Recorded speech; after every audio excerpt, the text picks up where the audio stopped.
Alhamdulillah, hadirin dan hadirat yang dirahmati Allah. Pertama sekali marilah kita memanjatkan kesyukuran kepada Allah Subhanahu wa taala kerana dengan limpah kurnia-Nya serta taufik dan hidayah yang Allah Subhanahu wa taala kurniakan kepada kita, dapat kita bersama-sama sekali lagi pada pagi yang mulia ini untuk kita meneruskan pengajian dan perbincangan kita.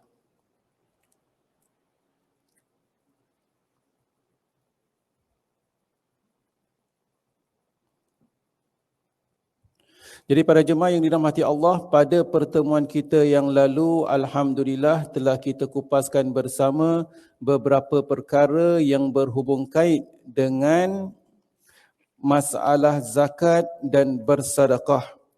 Kita telah bincangkan pertama sekali tuntutan untuk seseorang itu mengeluarkan zakat dan juga galakkan orang-orang untuk mengeluarkan zakat.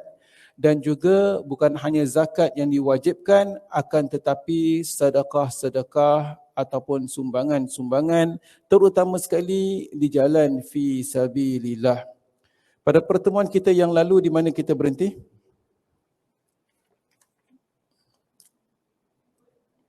Dua 253 B.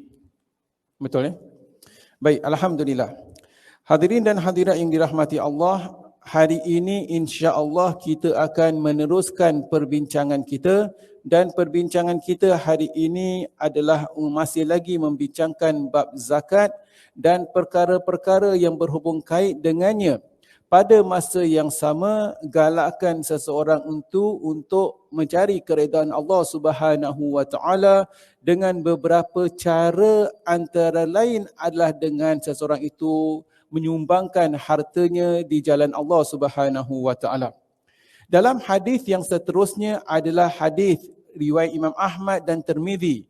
Mereka meriwayatkan daripada Abu Hurairah radhiyallahu anhu bahwasanya Rasulullah sallallahu alaihi wasallam telah bersabda, "Innallaha azza wa jal yaqbalu sadaqat wa ya'khudhuha biyaminihi fayurabbiha li ahadikum fama yurba ahadukum muhra au quluwah au fasilah hatta innal luqmata la tasiru mithla Uhud." Yang bermaksud, Al-Qamakal Nabi SAW, yang bermaksud, sesungguhnya Allah Subhanahu wa taala menerima zakat dan mengambilnya dengan tangan kanannya, lalu mengasuhnya untuk si pemberi sebagaimana salah seorang kamu mengasuh anak kudanya sehingga sesuap nasi akan menjadi sebesar bukit Uhud. Jadi para jemaah yang dirahmati Allah, di dalam hadis ini menyebutkan bahawasanya Allah Subhanahu wa taala menerima apa juga sumbangan yang kita lakukan, dan ianya dijadikan sesuatu yang akan menambah kebaikan. Jadi dalam hadis ini disebutkan bahawasanya sebagaimana salah seorang kamu mengasuh anak kudanya sehingga sesuap nasi akan menjadi bukit Uhud. Jadi maksudnya apabila salah seorang sahabat itu mereka mempunyai binatang ternakan atau binatang simpanan berupa kuda atau sebagainya, di mana mereka itu memberi makan kuda tersebut kerana kuda itu akan memberi kemanfaatan baginya.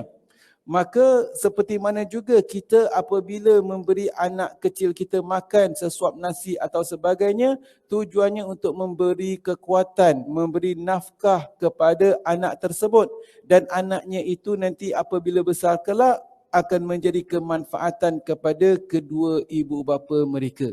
Jadi sedekah yang kita berikan itu para jemaah yang dirahmati Allah, ianya hanya akan memberi kebaikan kepada diri kita. Maka dari itu dalam perkara ini seseorang tidak wajar untuk berlaku kikir, kerana apa juga sedekah yang diberikan itu akan memberi kemanfaatan kepadanya. Waqi' berkata hadis ini sesuai dengan firman Allah Subhanahu wa taala. Hadis tersebut sesuai dengan firman Allah Subhanahu wa taala, di mana dalam Al-Quran Allah Taala menyebutkan, alam ya'lamu annallaha huwa yaqbalu taubah an ibadihi wa ya'khudus sadaqat. Yang bermaksud, sesungguhnya tidakkah kalian mengetahui bahawasanya Allah Subhanahu wa taala menerima taubat dari hamba-hambanya dan wa ya'khudus sadaqat, dan juga mengambil sedekah yang seseorang itu berikan. Dalam ayat ini, taubat itu dikaitkan dengan sedekah. Para jemaah yang dirahmati Allah, ayat Allah Subhanahu wa taala, alam ya'lamu annallaha huwa yaqbalu taubah. Tidakkah kalian mengetahui bahawasanya Allah Subhanahu wa taala menerima taubat? Maka dari itu para jemaah yang dirahmati Allah, sekiranya seseorang itu melakukan apa jua dosa, apa jua kesilapan, dengan ayat ini kita mengetahui Allah Subhanahu wa taala berbicara dengan kita. Allah Subhanahu wa taala berbicara dengan mereka-mereka yang membuat kesilapan. Ala ya'lamu annallaha huwa yaqbalut taubah an ibadihi. Tidakkah kalian mengetahui Allah Ta'ala menerima taubat daripada hamba-hambanya? Jawapannya, ya. Contohlah, ayat ini Allah Ta'ala tidak katakan Allah Ta'ala menerima taubat. Tak. Tapi Allah Ta'ala menyebutkan dari segi pertanyaan. Kadang-kala kita mempunyai anak dah besar, ibu atau ayah tersilap sedikit, kadang-kala anak kecil hati. Anak kecil hati kadang-kala sanggup tak bertegur sapa dengan ibu bapanya sendiri. Kita kadang-kala cakap, ibu sayang anak atau ayah sayang anak. Kadang-kala tak terkesan. Kadang-kala kita tak cakap ibu sayang atau ayah sayang, tapi kita katakan, tidakkah anda mengetahui ibu sayang?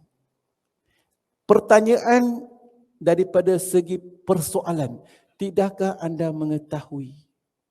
Tujuannya adalah ketahuilah. Maka ayat ini Allah SWT mengatakan, ala ya'lamu annallaha yaqbalu taubah. Tidakkah kalian mengetahui sesungguhnya Allah Ta'ala terima taubat? Pasti. Maka dari itu para jemaah yang dirahmati Allah, siapa juga yang melakukan dosa, siapa juga yang melakukan kesilapan, ketahuilah Allah Maha Penerima Taubat. Bertaubatlah, mohon pengampunan Allah. Pintu taubat terbuka luas. Kemudian dalam ayat ini juga bukan hanya disebutkan tentang taubat, tetapi Allah SWT menyebutkan wa ya'khudus sadaqat, dan Allah Ta'ala terima sedekah yang kita lakukan. Para jemaah yang dirahmati Allah, apabila seseorang itu melakukan kesilapan dalam menjalani kehidupan ini, bertaubat kepada Allah. Pada masa yang sama, gunakan cara bersedekah. Kerana sedekah yang kita lakukan itu dapat mensucikan diri kita. Dapat membersihkan diri kita daripada noda dan dosa. Para jemaah yang dirahmati Allah, seperti mana yang saya sebutkan pada pertemuan-pertemuan kita yang lalu, sedekah, kadang-kadang kita tak tahu kat mana nak kasih sedekah, ya. Seringkali saya sebutkan, apabila kita masuk masjid, jangan lupa tabung masjid, bismillah, letakkan sedekah, niatkan untuk duit air lampu. Niatkan untuk ini, antara lain selain daripada duit air lampu ini adalah aktiviti-aktiviti dakwah yang masjid lakukan. Bukan hanya masjid saja para jemaah. Kadang-kadang kita memang alhamdulillah ada masjid-masjid di Singapura, aktiviti berbeza. Seperti mana saya sering katakan, kita pergi ke luar negara, ada peluang letakkan sumbangan rezeki, sebahagian rezeki yang kita dapat sumbangkan di luar negara. Terutama untuk aktiviti-aktiviti dakwah. Kerana dakwah di Singapura berbeza dengan dakwah di luar negara. Kadang-kadang sebahagian dakwah di luar negara tak dapat dilakukan di negara kita.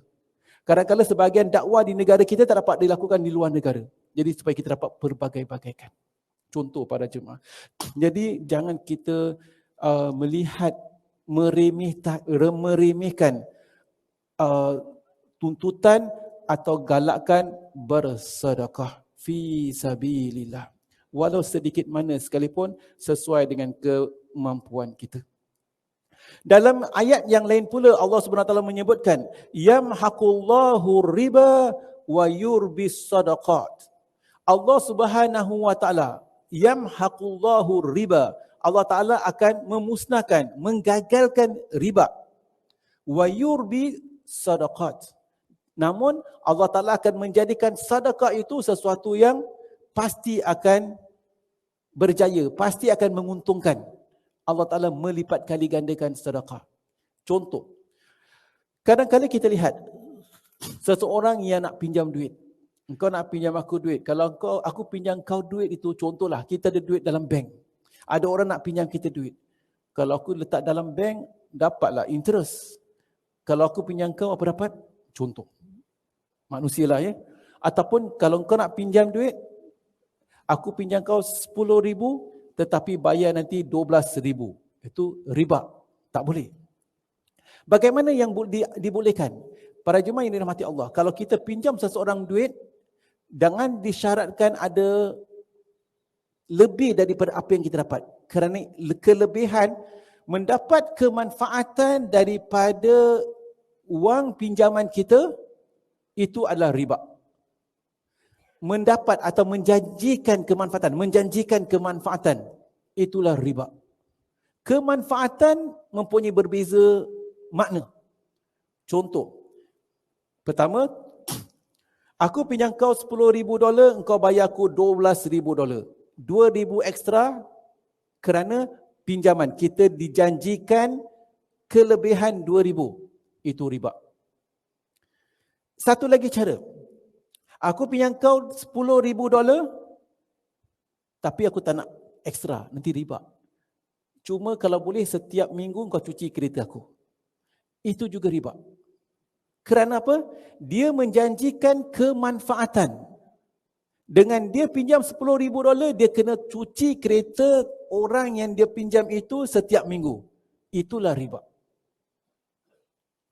Dengan aku pinjam kau $10,000, engkau kena hantar aku setiap hari ataupun seminggu sekali atau sebulan sekali pergi tempat yang aku nak pergi. Itulah riba.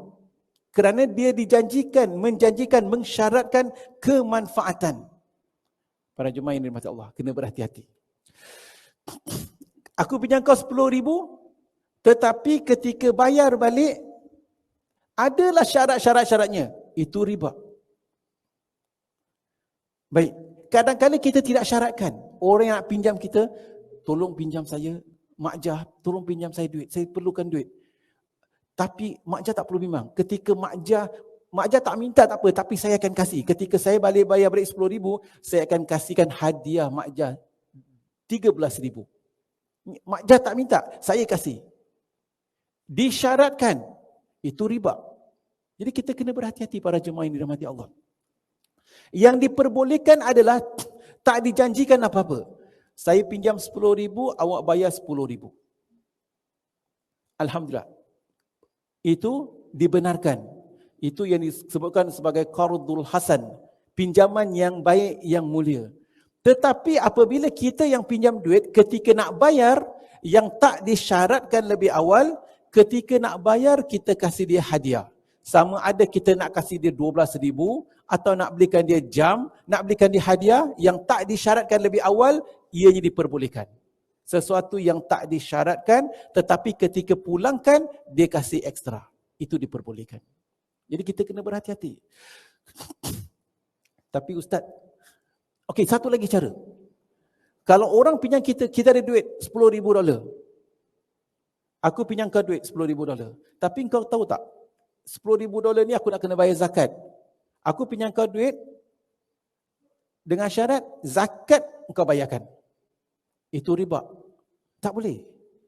Kerana kita ada duit ini, kita kalau simpan dalam bank, kita kena bayar zakat katakan.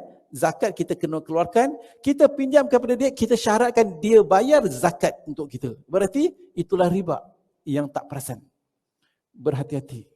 Jadi hadirin dan hadirat yang dirahmati Allah, di zaman sekarang ini kadang-kadang kita lihat duit sedemikian, kemanfaatan, kan untung kan, kalau tak dapat kan rugi.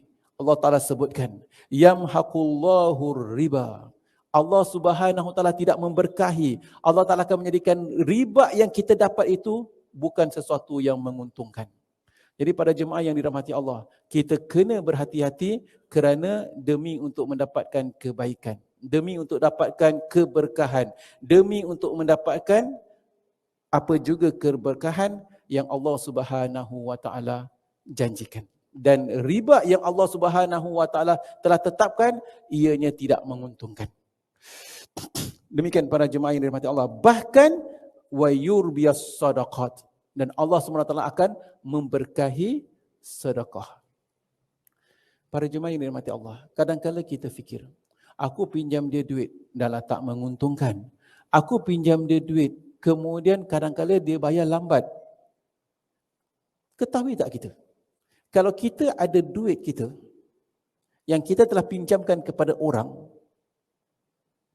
setiap hari yang kita pinjamkan kepada orang itu, selagi mana dia belum bayar kepada kita, dan di mana pinjaman itu tak disyaratkan apa-apa kemanfaatan, setiap hari kita dikira sebagai bersedekah.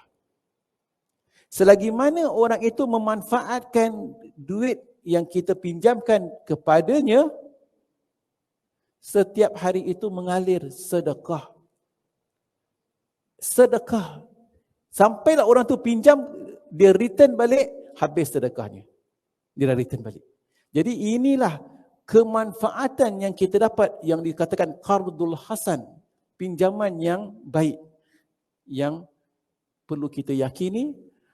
Maka dari itu, daripada aku simpan duit dalam bank, kadang-kala ada orang memerlukan, kita tengok orang ni pun pinjam, dia nak pakai duit untuk kebaikan, tak apalah, kasihkan dia. Kerana kita akan dapat sedekah, pahala sedekah selagi mana dia manfaatkan wang tersebut. Namun pastilah kita kena lihat siapa yang kita nak beri pinjaman. Tak boleh orang yang tak beramanah, orang tu pasti menipu ataupun untuk buat kemaksiatan dan sebagainya. Imam Ahmad meriwayatkan dalam hadis yang lain pula dengan sanad yang sahih dari Anas radhiyallahu anhu, katanya, ada seorang lelaki daripada Bani Tamim datang menjumpai Nabi SAW dan berkata, wahai Rasulullah, aku ini adalah orang kaya, keluarga besar, ramai anak dan ramai kawan yang datang bertamu. Salah seorang sahabat, cubalah ceritakan kepadaku bagaimana cara yang mesti aku lakukan dan bagaimana cara untuk aku keluarkan nafkah. Mendengar itu Rasulullah SAW menjawab, antara lain, hendaklah kamu mengeluarkan zakat dari harta yang kamu miliki. Pertama sekali, keluarkan zakat. Sebab itu adalah sebagai pembersih yang akan membersihkan dirimu, yang membersihkan diri kita, yang membersihkan harta kita tanpa kita sedari. Hendaklah kamu menjalin hubungan silaturahim dengan kaum keluarga dan memperhatikan nasib orang miskin, jiran tetangga dan orang yang meminta-minta. Baik, dalam hadis ini kita lihat ada beberapa perkara. Pertama sekali, datang seorang yang kaya, datang bertemu dengan Nabi SAW. Sekejap. Datang seorang yang kaya bertemu dengan Nabi, seorang yang berharta. Siapa orang kaya ni? Kalau bertemu dengan Nabi, hidup bersama Nabi, dia itu para sahabat. Jadi ada sebagian sahabat yang miskin, ada sebagian sahabat yang kaya. Jadi memang ada sebagian sahabat memang mempunyai harta, kaya. Adakah satu kehinaan untuk menjadi kaya? Tidak satu kehinaan. Yang penting bagaimana kita mendapatkan rezeki dan bagaimana kita membelanjakan rezeki tersebut. Dan orang kaya ini, sahabat, ada harta, dia sentiasa peka dan prihatin. Bagaimana nak membelanjakan harta? Tanya dengan Nabi, bagaimana nak nafkahkan harta aku ni? Jadi harta yang kita miliki, jangan setakat kita kumpulkannya sahaja, tetapi sebaiknya kita manfaatkan orang lain juga. Kita mendapatkan kemanfaatan, ahli keluarga kita dapat kemanfaatan, orang lain dapat kemanfaatan. Nabi SAW khabarkan. Apa Nabi katakan? Tukhrijuz zakah min malik. Pertama sekali, keluarkan zakat. Para jemaah yang dirahmati Allah, rezeki yang kita ada, kita tahu ada zakat yang wajib, ada zakat yang tak wajib. Maksudnya zakat yang dikatakan sedekah sunat. Kadang-kadang ada sebahagian orang yang berharta terfikir, ni aku kasih zakat tetapi aku nak juga yang sunat. Jangan kita lupa bahawasanya zakat yang kita keluarkan, kita dapat pahala. Contoh, kita tunaikan solat fardu Zuhur, Maghrib, Isyak. Zuhur, Asar, Maghrib, Isyak, Subuh. Dapat pahala tak? Dapat pahala. Itu yang wajib. Yang buat yang sunat, pahala yang lain. Buat yang wajib, dah dapat pahala. Maka zakat yang kita dapat itu, kemudian ada orang meminta, ada asnaf tertentu, kita keluarkan, dapat pahala. Seperti mana yang telah saya sebutkan dan akan kita kupaskan nanti, sebaiknya kalau dapat, paling baik zakat kita manage kitanya diri sendiri. Kalau kita ada duit, manage ourselves. Tak perlu kalau kita tak berkemampuan, kita nak berikan kepada amil, kepada masjid, kepada muiz, silakan. Tetapi kalau kita berkemampuan, kita have the ability, letak. Okey, baik. Aku ada duit zakat. Nanti kita akan bincangkan siapa asnaf zakat. Ada golongan-golongan tertentu. Bila-bila masa kalau ada seseorang minta, aku ambil daripada asnaf ni. Seolah-olah kita ada berapa account? 8 account. Satu untuk orang miskin, satu orang fakir, satu untuk fi sabilillah, satu untuk Ibnu Sabil. Jadi datang orang yang terputus perjalanan.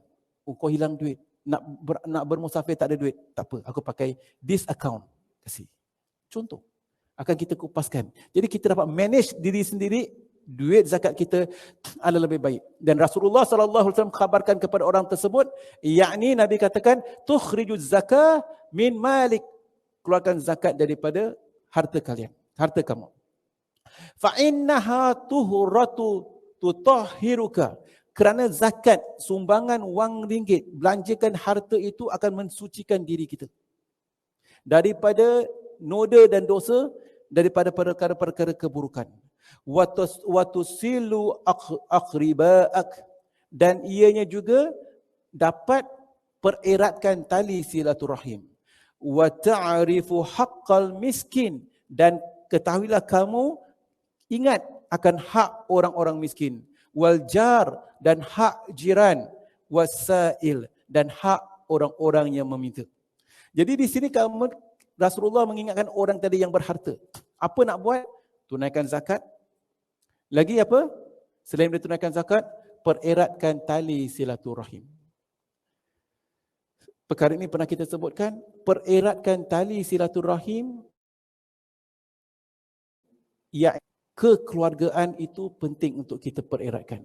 Kita yang hidup kat Singapura kadang-kala memang kekeluargaan agak jauh, terutama sekali kalau ada di antara kita yang terlalu sibuk atau kadang-kala setahun tak sekali jumpa family. Pereratkan. Dalam hadis yang lain ada disebutkan. Yang disebutkan pereratkan tali silaturahim itu antara lain bukan setakat menziarahi orang yang baik dengan kita. Tetapi kita pereratkan adalah dengan kita menziarahi dia, menziarahi orang yang ingin putuskan kekeluargaan. Berat. Tetapi ini yang penting. Kalau kita yang dengan keluarga kita, kadang-kadang adik-beradik ke kaum kerabat, yang dah rapat tu, dah rapatlah. Setiap minggu, kadang-kadang setiap bulan, setahun sekali memang jumpa. Tetapi ada yang beberapa yang memang tak jumpa kita, memang tak nak jumpa kita, memang nak putuskan tali silaturahim. Inilah orang yang kalau dapat usaha untuk pereratkan. Itu yang disebutkan hakikat antara lain. Pereratkan tali silaturahim. Kemudian, watasilu aqriba'ak wa ta'rifu haqqal miskin. Kenal hak orang miskin. Orang miskin ada hak. Jiran ada hak. Orang yang meminta pun ada hak. Jadi para jemaah yang dirahmati Allah, bagaimana? Ini contoh seperti saya katakan, kita ada beberapa akaun, kita ada zakat akaun. Kalau ada orang miskin minta, gunakan akaun kita, bantu. Gunakan kebijaksanaan. Seperti mana saya katakan, kadang-kala yang miskin tu pun asyik minta saja. Gunakan kebijaksanaan, kita lagi mengetahui. Kalau kita kenal ada orang miskin, Allah SWT takdirkan kita mengenalinya, itu berarti Allah Ta'ala beri kita peluang untuk membantunya. Kalau kita ada kelebihan, ada beberapa orang miskin yang kita tahu betul-betul miskin, betul-betul memang memerlukan sponsor makan minum dia. Tak usah banyaklah. Awak punya beras, satu hari, satu bulan berapa banyak beras dia boleh makan? Beras 5 kilo 4 paket. 5 kilo satu paket $8. 4 paket $24. Close. Family dia kita tanggung. Pahala berlimpah ruah para jemaah. Ini contoh. Jadi perkara-perkara begini yang kita kena bijaksana. Sebab kadang-kadang kita kasih duit, dia belanja pun tak kita kasih dia $30. Dia makan balik, dia makan tempat kedai kopi, habis $30. Dia tak pandai bijak bajet. Tapi kita, beras awak saya sponsor. Setiap bulan tak payah beli beras, saya beli. Harga $24. Tapi satu bulan ada makan. Mungkin selain daripada beli beras, kita belilah beras, telur, kemudian ayam ke, contoh. Jadi maksudnya, di dalam kehidupan kita ini, jangan hanya asyik fikirkan diri kita, kita kena biasakan peka dan prihatin nasib orang lain. Para sahabat, peka dan prihatin, apa aku ada harta, apa nak kena buat. Bimbang, takut. Begitu juga para khulafa ar-rasyidin. Sayyidina Umar radhiyallahu anhu katakan, di waktu malam, peka dan prihatin, ada tak orang-orang yang miskin? Ada tak orang yang tak ada makanan? Ini contoh para jemaah yang dirahmati Allah. Dari Aisyah radhiyallahu anha pula, bahawasanya Rasulullah sallallahu alaihi wasallam bersabda, "Thalathun uhlifa alaihin." Ada 3 golongan atau 3 perkara di mana aku bersumpah demi keutamaannya. Apakah 3 perkara tersebut? La taj'alallahu man lahu sahmun fil Islam kaman la sahma lahu. Allah tidak akan memperlakukan seseorang yang mempunyai bahagian dalam Islam seperti hanya orang yang tidak mempunyai bahagian di dalamnya. Apa maksudnya? Dan bahagian-bahagian Islam terdapat 3 perkara, iaitu solat, puasa, zakat. Allah tidak akan membimbing seseorang di dunia kemudian menyerahkan bimbingan tersebut kepada selainnya di akhirat kelak. Tidaklah seseorang mencintai suatu kaum. Baik, pertama sekali, tak sama orang yang mempunyai saham dengan orang yang tidak mempunyai saham. Apa cerita saham ni? Apakah saham dalam Islam? Solat, puasa, zakat. Contoh, saya tanya kita, syarikat yang antara syarikat yang terbesar di dunia sekarang ni lah, apa syarikatnya? Microsoft, katakan. Apa lagi? Microsoft ke, Singapore Airlines ke, Temasek Holdings ke. Agak-agak kalau kita ada saham, kita ada share, beli saham, Temasek Holdings saya tak banyaklah, ada 0.1%. Hebat tak? Temasek Holdings punya keuntungan tahunan bukan ratusan ribu, bukan juta, tapi bilion. Kita ada 0.1%. Masya Allah. Microsoft ada 0.3%. Oh, hebat. Ada saham. Nak beli saham. Dalam Islam, nak tak ada saham bersama Allah Subhanahu Wa Taala. Jaga 3 perkara. Solat, puasa, zakat. Kita ada saham dalam Islam. InsyaAllah Allah Subhanahu Wa Taala masukkan kita ke dalam syurga. Ada saham. Rasulullah katakan, adakah sama orang yang mempunyai saham dengan orang yang tak mempunyai saham dalam Islam? Tak sama. Jadi itu pertama. Kedua, tidaklah seseorang mencintai satu kaum melainkan Allah akan memasukkan ke dalam golongan mereka.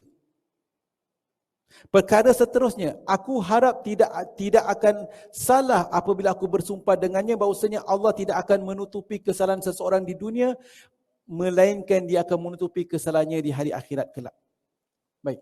2 perkara yang lain ini, pertama, seseorang yang suka kepada seseorang yang lain di dunia. Kita suka pada kaum bagaimana yang kita suka. Kita akan bersama dengan kaum yang kita mencintai mereka di dunia. Kalau kita suka kepada golongan orang-orang yang pergi masjid. Kita pun nak pergi masjid. Tak sempat pergi masjid, nak tuntut ilmu, suka kepada ilmu. Alhamdulillah, kita akan bersama golongan mereka-mereka yang pencinta ilmu, yang mendapatkan keberkahan. Tetapi kita kalau sering sekali suka dengan perkara-perkara yang melalaikan, enjoy, tak salah sekali-sekala nak enjoy. Saya tekankan. Tetapi jangan terlalu bersama, maksud terlalu hidup kita seolah-olah hidup mati kita kerana itu. Contoh, buat masa sekarang ini, orang-orang yang minat bola. Okay. Orang-orang yang minat bola sepak, kadang-kadang ada beberapa kategori. Ada orang dia hardcore. Pukul 11 malam, pukul 3 pagi bangun. Hardcore. Tengok bola sampai pukul 5 suku tidur. Subuh 5.45 miss. Bagaimana sekalipun kerja besok ambil cuti pun tak apa. 3 pagi everyday pasal World Cup sekarang. Lepas World Cup, kemudian lepas tu ada Premier League, tak habis. Setiap tahun ni dia tu menang, tahun ni dia ni menang, tahun itu kemudian ada Malaysia Cup pula, Pahang, Johor, contoh, non-stop. Januari main bola sampai Disember. Masuk Januari lagi, tahun baru pula, start all over again. Masuk, dia renung-renungkan, aku hidup ni untuk apa Untuk tengok bola rupanya. Jangan terlalu hardcore. Minat tu minatlah. Nak tahu besok semalam siapa menang? Contohlah, tengok bola. Tengoklah result pagi. Dahlah, Alhamdulillah. Contoh, ni orang kata ustaz bolehlah tak minat, tak hardcore. Kita bersama orang kaum yang kita cintainya. Jadi kita nak cinta apa? Kalau kat YouTube kita suka ikut katakan, tengok ceramah-ceramah, bahasa Melayu, bahasa Inggeris, Alhamdulillah. Letakkan hati kita cinta kepada ilmu, cinta kepada akhirat. Kita akan bersama mereka yang kita cintai. Jadi Rasulullah SAW menyebutkan,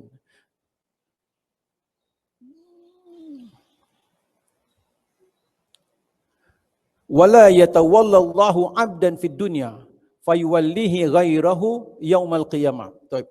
Wala yuhibbu rajulun qauman illa ja'alallahu ma'ahum. Tidaklah seseorang itu suka kepada satu kaum kecuali Allah Taala jadikan mereka bersama kaum tersebut. Warabi'atu, dan seterusnya, law halaftu 'alaiha, di mana Rasulullah bersumpah, rajautu an la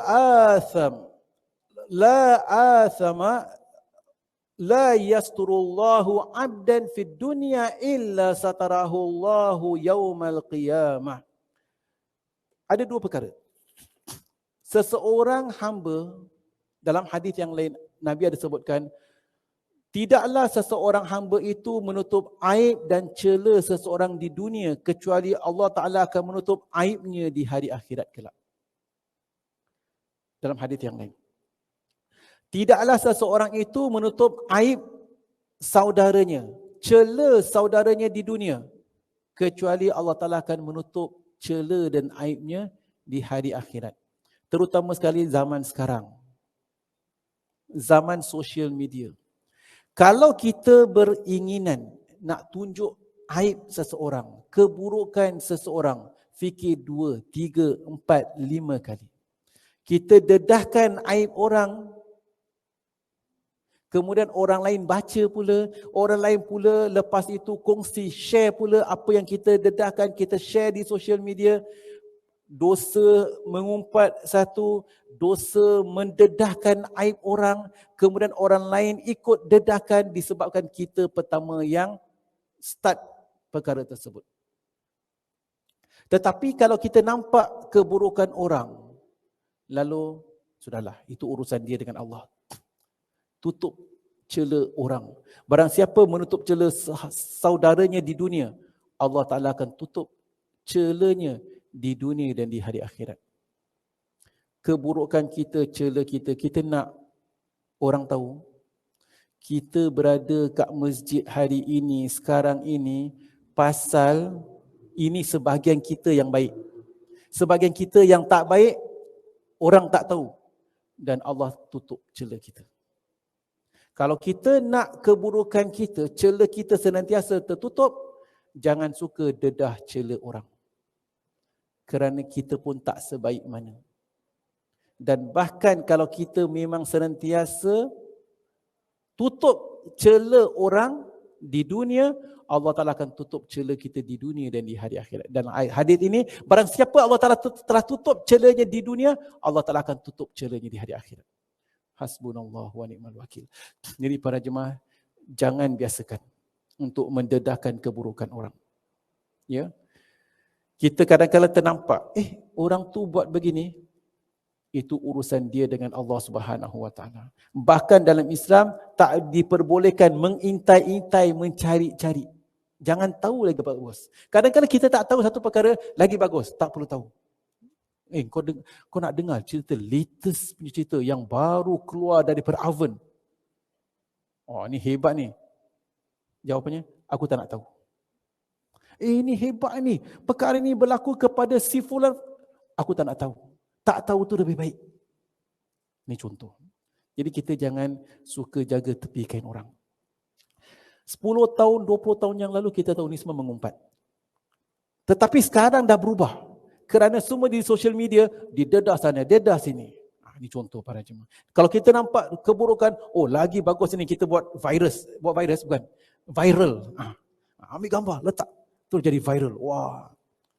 Hati-hati para jemaah. Imam Tabarani meriwayat pula daripada Jabir radhiyallahu anhu.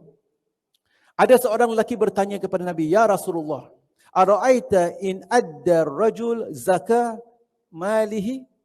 Wahai Rasulullah, bagaimana pendapat kamu jika seseorang dia telah membayar zakat hartanya? Rasulullah sallallahu alaihi wasallam kemudian menjawab, "Man adda zakata malihi dhahaba anhu syarruhu." Barang siapa yang telah membayarkan zakat hartanya, nescaya dia telah membuang bahagian-bahagian yang terburuk dari hartanya tadi. Harta kita ada yang baik, ada yang buruk. Bukan semuanya halal. Dalam kita mencari rezeki, kadang-kadang ada yang lain-lain, ada yang termis, ada yang kurang amanah. Bagaimana mensucikannya? Bersedekah, bayar zakat, sedekah sana, sedekah sini. Dia akan menghilangkan yang buruk, yang ada yang bersih. Ini kalau dalam bidang Islamic financing, dia katakan the cleansing of wealth. Kita kena sucikan. Ya, alhamdulillah.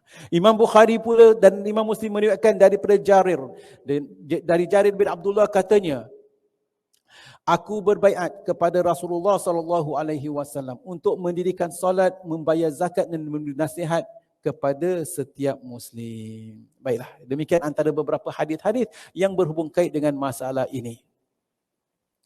Kita sambung perbincangan.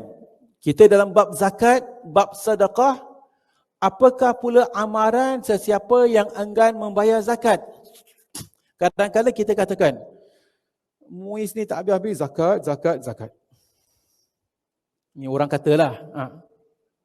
Muiz ingatkan bayar zakat. Habis ingatkan bayar zakat. Tak nak ingatkan tunaikan solat. Muiz ingatkan bayar zakat. Kalau Muiz tak nak ingatkan tunaikan solat, kita ingatkan teman-teman tunaikan solat. Asyik Muiz nak dapat pahala. Yang lain kita buat. Benda yang Muiz tak buat, tak sempat buat, kita buat. Kalau semua Muiz dah buat, kita tak dapat pahala nanti. Contoh, betul tak? Semua ada hikmah. Alhamdulillah. Dan kita ni kadang-kadang memang terlupa. Tak tahu, tak terfikir. Rupanya kena bayar zakat. Macam mana zakat? Zakat harta kita kena bayar. Habis zakat perhiasan kita kena bayar tak? Habis zakat perniagaan kita kena bayar tak? Macam mana? Okey, nanti kita bincangkan. Apakah jenis-jenis zakat yang kita kena bayar? Cuma buat masa ini, kalau ancaman orang-orang yang tidak membayar zakat. Ini. Baik. Penulis membawakan daripada surah At-Taubah ayat 34 hingga 35. Allah Subhanahu wa taala berfirman. Kita lihat firman Allah Taala dalam surah At-Taubah. Allah Taala berfirman, "Ya ayyuhallazina amanu." Wahai orang-orang yang beriman. Okey, baik. Kita pernah katakan ayat kalau Allah Taala memulakan dengan ya ayyuhallazina amanu, berarti Allah sedang berbicara dengan orang beriman. Orang tak beriman tak nak dengar tak apa. Ini khas untuk orang-orang yang beriman, yang percayanya ada hari akhirat dan sebagainya. Sebagian ayat Allah Ta'ala mulakan, ya ayuhan nas, wahai manusia. Berarti Allah Ta'ala berbicara kepada semua manusia. Inna khalaqnakum min dzakarin wa untha. Sesungguhnya aku telah ciptakan kalian daripada lelaki dan perempuan. Wa ja'alkum syu'uban wa qabaila, dan telah jadikan kalian bersuku-suku dan berbangsa-bangsa li ta'arafu, untuk kalian saling kenal mengenal. Inna akramakum indallahi atqakum. Sesungguhnya orang yang paling mulia di antara kalian adalah orang yang paling bertakwa. Ini untuk semua manusia, ya ayuhan nas. Tetapi sebagian ayat ya ayyuhallazina amanu. Para mufassir mengatakan apabila seseorang mendengar ada ayat yang dimulakan dengan ya ayyuhallazina amanu, terus konsentrate. Kerana Allah berbicara dengan golongan tertentu kepada kita-kita yang beriman. Dalam ayat ini apa Allah Ta'ala firmankan? Ya ayyuhallazina amanu inna kathiran minal ahbari wa ruhbani la yakuluna amwalan nasi bil batili wa yasudduna an sabilillah walladzina yaknizuna dhahaba wal fiddata wa la yunfiqunaha fi sabilillahi fabashshirhum bi'adzabin alim. Wahai orang-orang yang beriman, sesungguhnya banyak di antara pendeta-pendeta dan ahli-ahli agama, ruhban, dan pendeta-pendeta dan ahli-ahli agama yang memakan harta orang ramai dengan cara yang batil. Dan ingatlah, dan mereka menghalangi manusia daripada jalan agama Allah. Dan ingatlah orang-orang yang menyimpan perak, orang-orang yang menyimpan atau mensorokkan emas dan perak, serta tidak membelanjakan pada jalan Allah, fabashirhum. Allah Ta'ala gunakan fabashirhum, berilah khabar gembira kepada mereka dengan balasan azab yang siksa yang tidak terperi sakitnya. Ya, demikian. Jadi Allah Ta'ala mengatakan di sini, inna kathiran minal ahbari wa ruhbani la yakuluna amwal nasi bil batil. Ketahuilah, ramai di antara pendeta-pendeta, ketua-ketua yang memakan harta manusia dengan batil. Allah Ta'ala dah sebutkan. Ramai pendeta-pendeta, yakni waruhban, dan juga ketua-ketua, ketua agama ke, ketua pemerintah ke, ketua masyarakat ke, ketua layak kuluna yang telah makan harta amwalan nasi bil batil, hartanya manusia dengan cara batil. Betul tak? Telah berlaku tak? Harta manusia itu amanah. Kalau kita disuruh melakukan satu amanah, maka kena tunaikan. Ada di antara manusia telah diberikan amanah untuk melakukan sesuatu perkara, mengambil harta masyarakat, lalu dia tidak menunaikan amanah tersebut.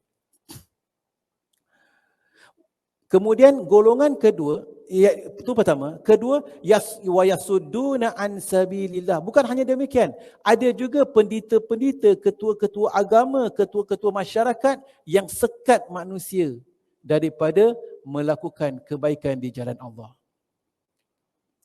Seterusnya, ketahuilah ada lagi satu golongan, walladzina yaknizuna adh-dhahaba wal fiddah. Dan ada juga golongan orang-orang yang mensorokkan, menyimpan emas dan perak. Wala yunfiqunaha fi sabilillah. Dan mereka mensorokkan emas dan perak, harta-harta mereka, dan tidak belanjakan di jalan Allah, fi sabilillah. fabashirhum bi'adzabin alim. Maka berilah khabar gembira kepada mereka dengan azab yang pedih. Hasbunallahu wa ni'mal wakil. Yauma yuhma 'alaiha finnar. Pada hari di mana harta mereka itu, emas dan perak mereka itu dilontarkan kepada mereka, dibakar di dalam neraka. Yauma yuhma 'alaiha fi nari jahannam fatukwa biha jibaruhum wa junubuhum wa dhuhuruhum hadza ma kanaztum li anfusikum fadhuku ma kuntum taknizun. Hasbunallahu wa ni'mal wakil. Maka khabarkanlah kepada mereka, berilah khabar gembira kepada mereka dengan azab yang siksa yang tidak terperi sakitnya. Pada hari dibakar emas dan perak tersebut dan harta benda mereka ke dalam jahannam, lalu diselar dengannya dahi mereka dan rusuk mereka serta punggung belakang mereka, sambil dikatakan kepada mereka, hadza ma kanaztum li anfusikum. Inilah benda-benda yang kalian simpan dan sorokkan untuk diri-diri kalian. Fadhuku, maka rasakanlah, ma kuntum taknizun, apa yang kalian simpan dan sorokkan itu. Para jemaah yang dirahmati Allah, semoga Allah Subhanahu Wa Taala pelihara diri kita daripada golongan sedemikian. Semoga Allah Ta'ala menjadikan rezeki yang kita ada, rezeki yang diberkahi, di mana kita tidak hanya sorokkan untuk diri kita, tetapi kita tetap menyediakan sedikit belanjakan di jalan Allah Subhanahu Wa Ta'ala.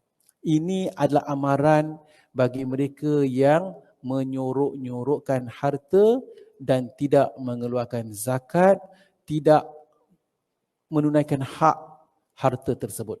Seperti mana yang saya sebutkan, kita ada harta, boleh tak Ustaz saya nak simpan untuk hari hujan? Diperbolehkan.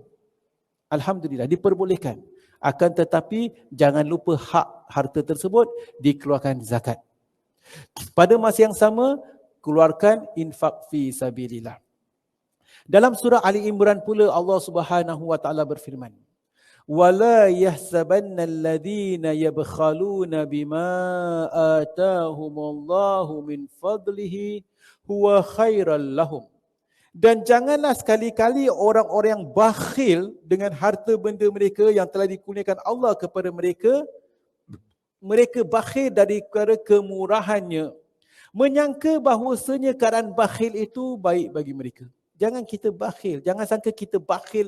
Bakhil ni, orang yang berjimat cermat beza dengan orang yang bakhil.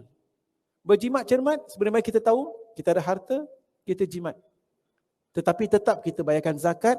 Kalau nak belanjakan, fi sabilillah, untuk jalan Allah, alhamdulillah, belanjakan sedikit.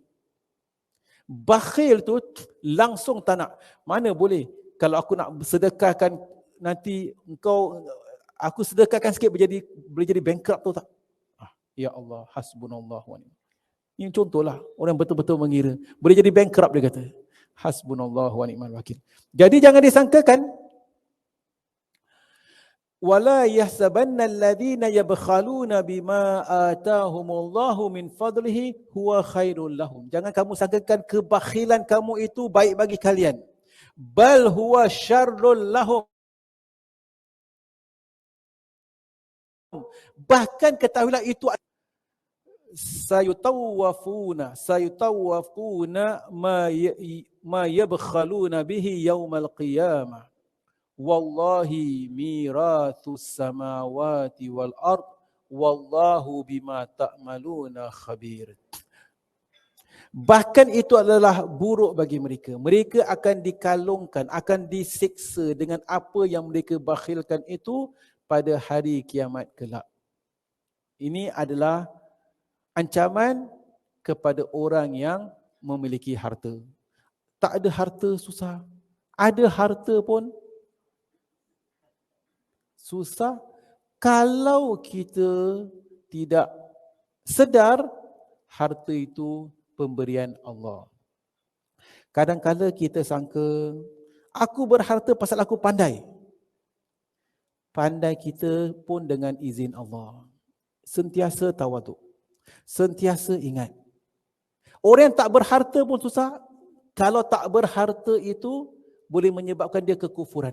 Betapa ramai orang yang tak berharta boleh jadi kufur. Sanggup jual maruah, sanggup jual agama. Ada harta dan tak ada harta, dua-dua adalah ujian.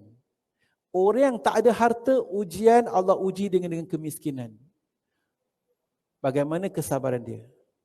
Orang yang ada harta pula, Allah Ta'ala uji mereka dengan kesenangan. Pun ujian. Bagaimana seseorang itu mendapatkan harta dan membelanjakan harta, dan bagaimana tawaduknya selepas berharta. Dulu sebelum berharta, jalan tunduk ke bawah. Sekarang dah berharta, dah ada pangkat. Ya? Apa standar orang? Jalan. Hidung dah tak ada tunduk. Hasbunallah wa ni'mal wakil. Ini peringatan untuk kita. Tetap tawaduk. Dia bukan jalan dulu Aziz Sata ketika nak dapat harta. Macam mana nak tukar jalan kan? Pasal pendekar punya lapuk nak dapat harta. Contoh. Jadi maksudnya sentiasa tawaduk. Ada harta, tak ada harta, saya tetap saya sebagai hamba Allah. Bumi yang kita jalan ini tetap milik Allah. Diri saya ini tetap milik Allah. Nak makan tetap berdoa rezeki yang Allah kurniakan. Nak keluar rumah tetap kena berdoa moga-moga Allah Ta'ala selamatkan. Tetap tawaduk. Tiba waktunya tetap sujud dahi kepada Allah yang memberikan kita kesihatan, yang memberi kita harta.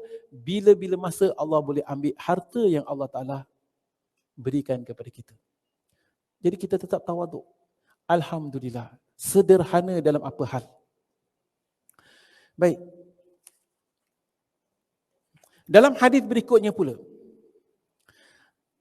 memberi, di mana antara hadis yang memberi amaran seseorang yang enggan mengeluarkan zakat atau bersedekah adalah hadis daripada Imam Ahmad, Imam Bukhari dan Imam Muslim meriwayatkan daripada Abu Hurairah radhiyallahu anhu bahwasanya Rasulullah sallallahu alaihi wasallam pernah satu ketika menceritakan hadis yang panjang yang bermaksud tidak seorang pun yang menyimpan harta dan tidak mahu mengeluarkan zakatnya melainkan harta tersebut akan dipanaskan di dalam neraka Jahannam. Pertama, sehingga menjadi kepingan-kepingan lalu digosokkan ke atas kedua buah pinggang dan keningnya. Digosokkan ke pinggang dan keningnya tadi. Kesengsaraan ini akan berterusan dirasakan sehingga Allah mengadili hambanya itu di suatu hari yang lamanya sama dengan 50,000 tahun menurut kiraan di alam dunia ini. Di mana satu hari ekuivalen kepada 50,000 tahun. Ketika beliau dihisap, ketika seseorang dihisap itu, ada yang satu hari macam 1000 tahun. Tetapi seseorang yang tidak bayar zakat ini, ataupun yang mensorokkan hartanya tadi dengan tidak menunaikan haknya, satu hari itu ibarat 50,000 tahun. Maka dia sedang tersiksa.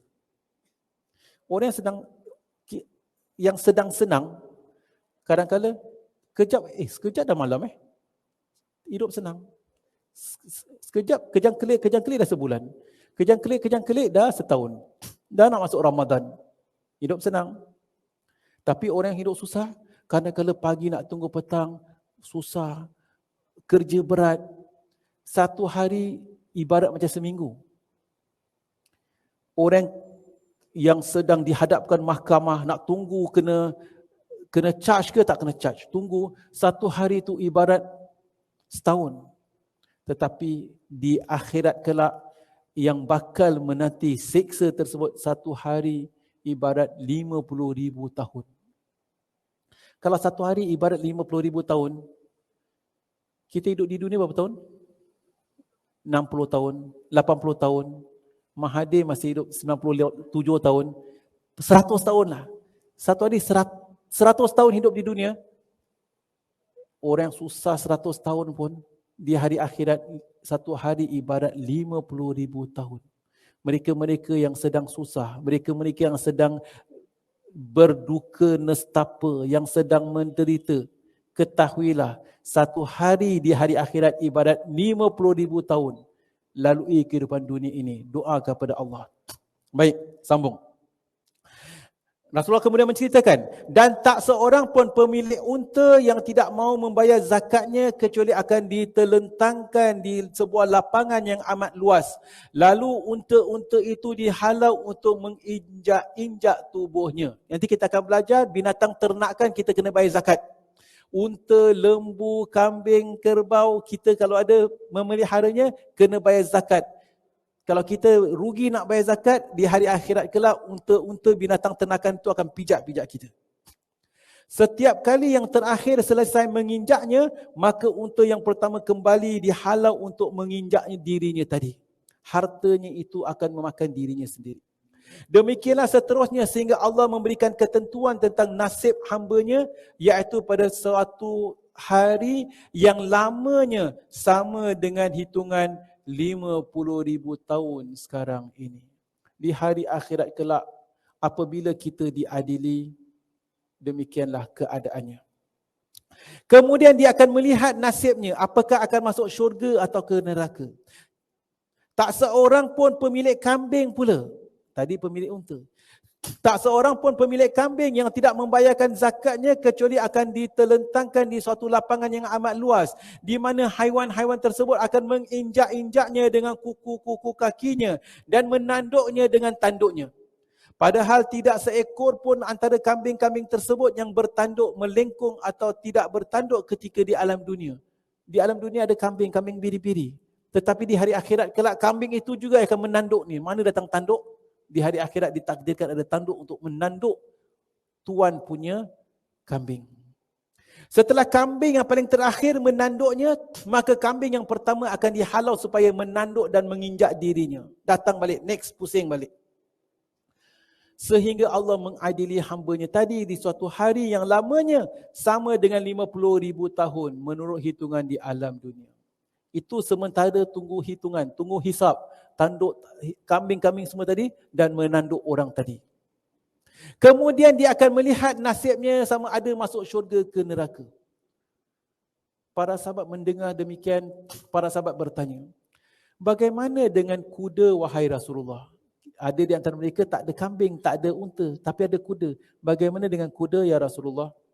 Nabi SAW menjawab, kuda terletak pada ubun-ubunnya atau ujar baginda, pada ubun-ubun kuda itu terdapat kebaikan hingga hari kiamat. Kuda ada 3 macam. Pertama, kuda yang akan mendatangkan pahala. Kedua, kuda menjadi kenderaan. Dan ketiga, kuda pembawa dosa. Zaman sekarang tak ada kuda.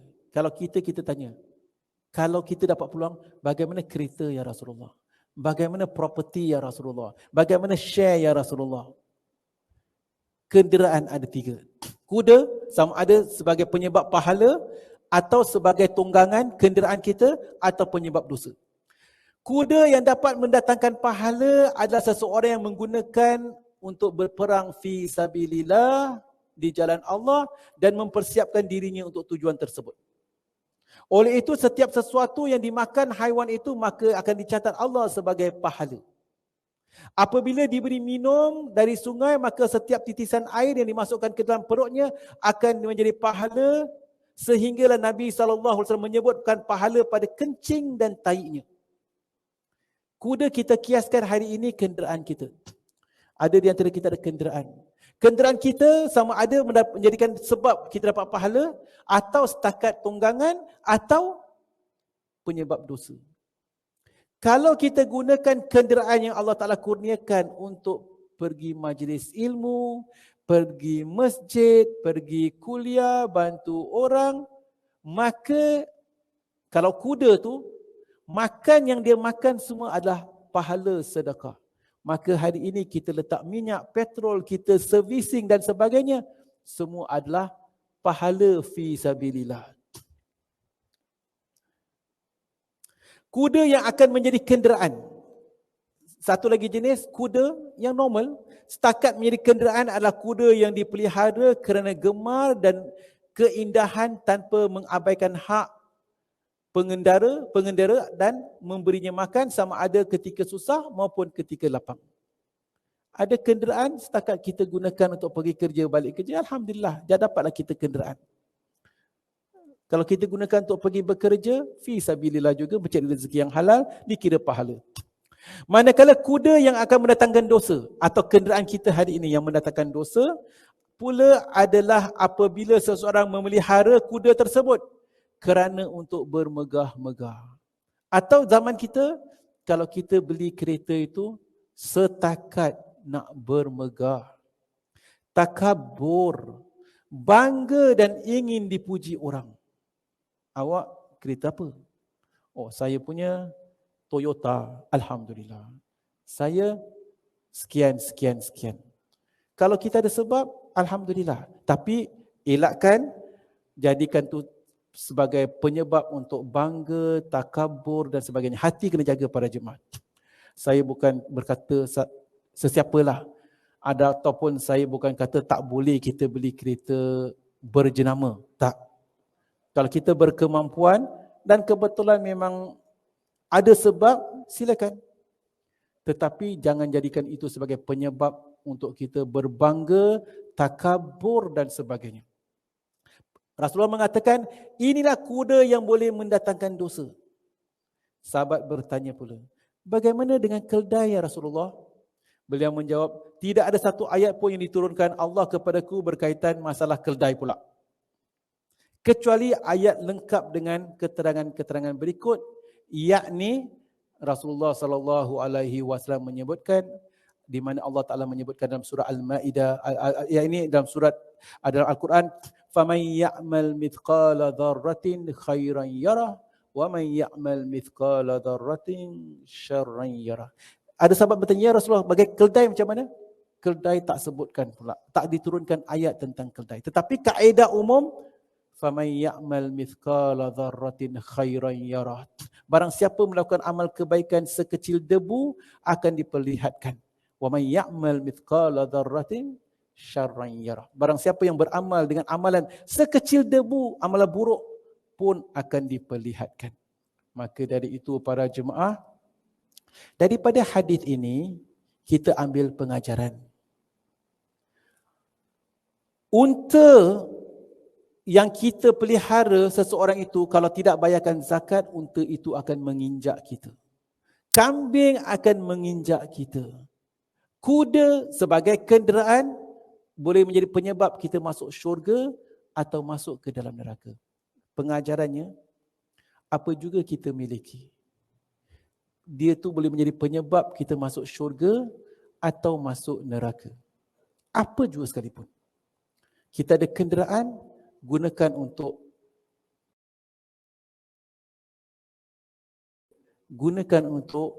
perkara-perkara kebaikan. Kita ada pakaian, ada berjenama, gunakan untuk perkara kebaikan. Kadang-kadang suami belikan beg yang berjenama, ada jam yang berjenama, alhamdulillah. Elakkan daripada sifat takabur, bangga, sombong, apatah lagi sombong, bongkak dengan harta yang Allah berikan. Ingat, itu harta milik Allah. Allah beri ujian dua golongan, ada diberi ujian kesusahan, ada diberi ujian kesenangan. Dua-dua ujian daripada Allah. Orang yang susah, gunakan kesusahan itu untuk senantiasa berdoa kepada Allah, mendekatkan diri kepada Allah. Orang yang senang, jangan disebabkan kesenangan kita lupa daratan. Jangan disebabkan kesenangan kita takabur, kita lupa kita ini milik Allah. Kalau sultan, raja, tiba waktu solat, dia sujud kepada Allah. Dia raja, tetap sujud, tunaikan solat zuhur, asar, maghrib, isyak. Yang dia kerajaan ada di milik, yang di tangannya. Apatah lagi kita yang baru diberi sedikit. Contoh para jemaah yang dirahmati Allah, wallahu alam bisawab. Kita henti perbincangan kita di sini. InsyaAllah kita akan sambung pada pertemuan akan datang. Kita masih lagi bincangkan dalam bab zakat, ancaman orang-orang yang tidak menunaikan zakat, tetapi perbincangan zakat ini bukan setakat zakatnya saja, tetapi ada banyak pengajaran yang dapat kita lihat. Wallahu a'lam bishawab. Baik, sebelum saya menutup majlis, saya beri peluang kalau di antara kita ada soalan atau perkara ingin kita bincangkan, akan kita kupaskan bersama. Silakan para jemaah.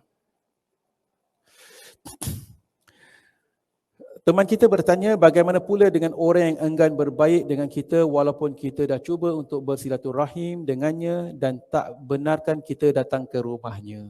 Jadi kita tak dituntut, kita tak ditanya apa orang buat.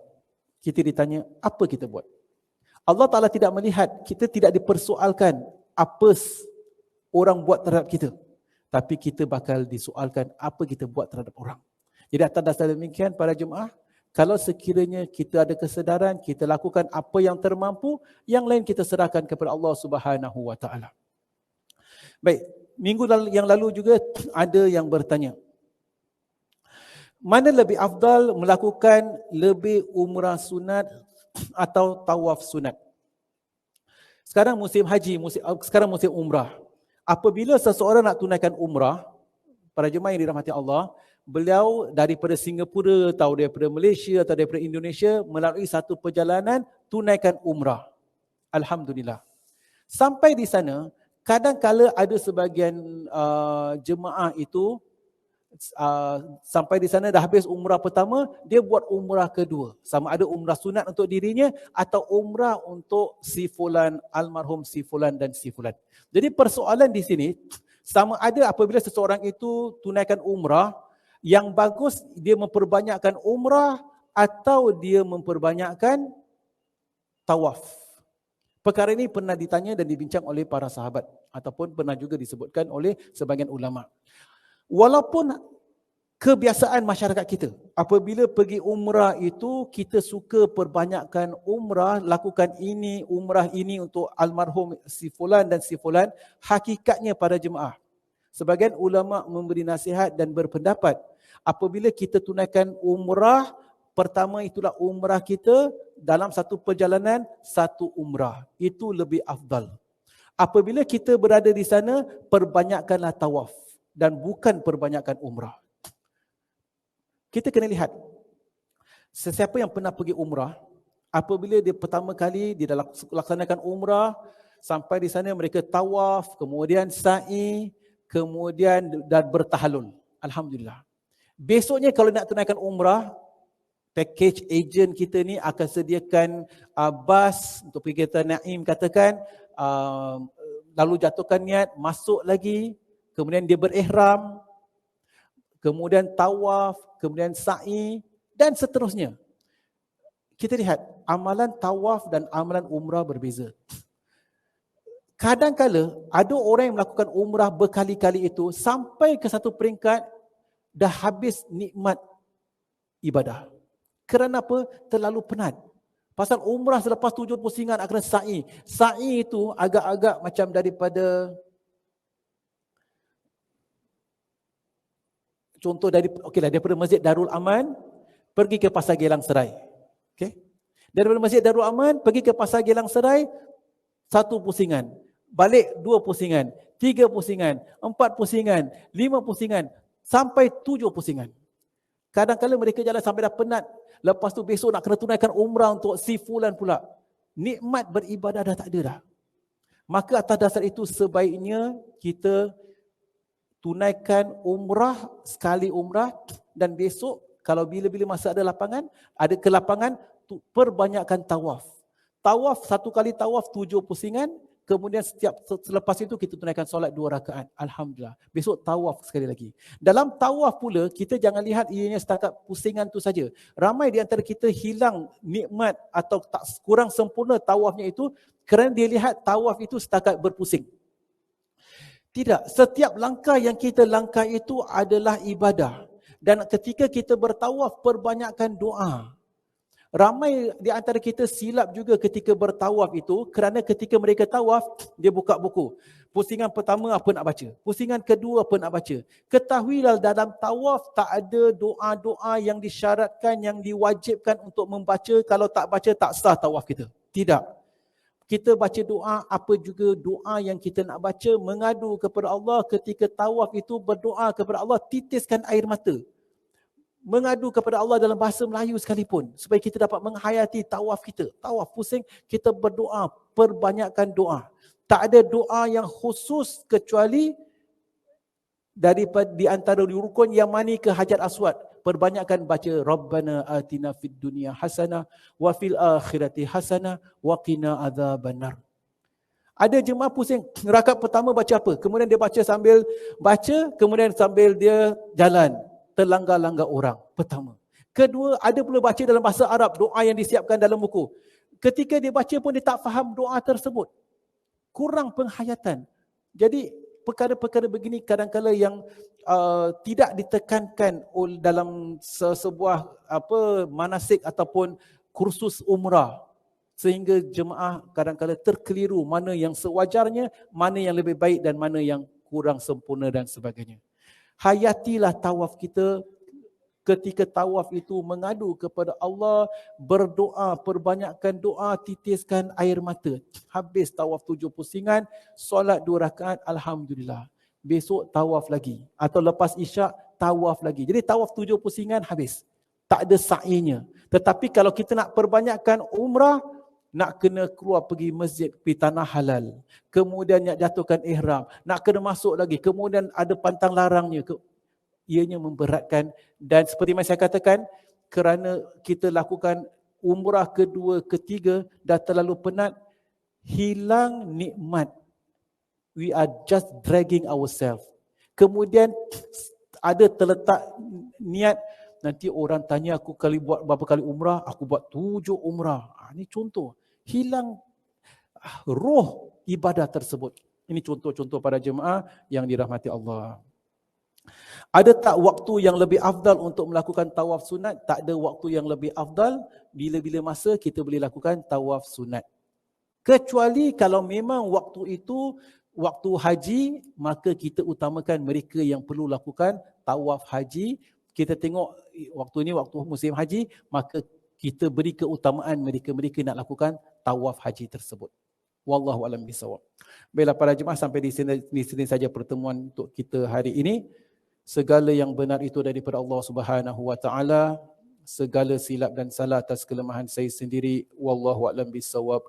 Aqulu qauli hadza wa astaghfirullahal azim li wa lakum wa lisairil muslimin wal muslimat wal mu'minin wal mu'minat. Subhanakallahumma wa bihamdika asyhadu an la ilaha illa anta nastaghfiruka wa natubu ilaik. Wassalamualaikum warahmatullahi wabarakatuh.